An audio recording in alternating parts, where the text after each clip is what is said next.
SIR எனப்படக்கூடிய சிறப்பு தீவிர வாக்காளர் பட்டியலை திருத்தத்தை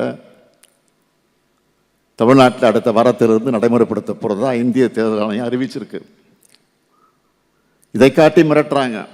இதுக்கெல்லாம் நாம் பணிய மாட்டோம். இங்கே அவங்களுடைய பாட்சாலாம், அதில் குறிப்பாக RSS உடைய பாட்சாலாம் எதுவும் பலிக்காது. சட்டமன்ற தேர்தலை எதிர்கொள்கிற பீகார் மாநிலத்தில் ஏறத்தாழ 65 லட்சத்துக்கு அதிகமான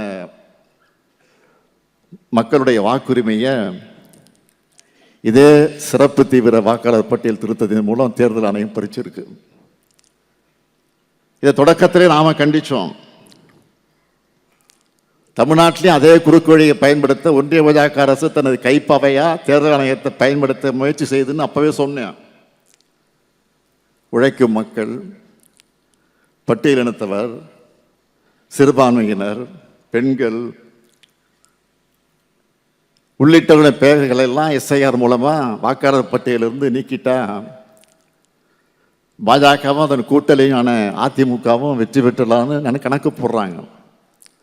அதாவது நேரடியாக தேர்தல் களத்தில் மக்களை சந்திக்கிற தெம்போ திராணியோ இல்லாதவங்க மக்களுடைய வாக்குரிமையை பறிச்சுட்டு வெற்றி பெறலான்னு தப்பு கணக்கு போடுறாங்க.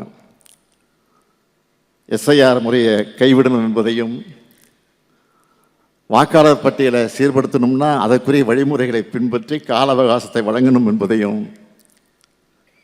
இந்திய தேர்தல் ஆணையத்திடம் நேரடியாக திமுக கழகம் வற்புறுத்தியிருக்கு.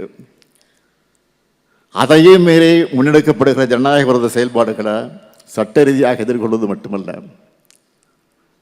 மக்களோடு நின்று களத்திலையும் எதிர்கொள்கிற வலிமை நமக்கு உண்டு. இன்னும் சொல்ல போனால் நமக்கு மட்டும்தான் உண்டு. அதனால தான்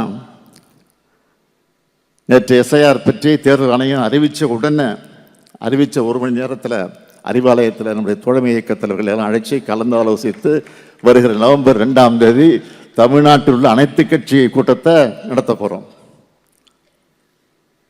மக்களின் வாக்குரிமையே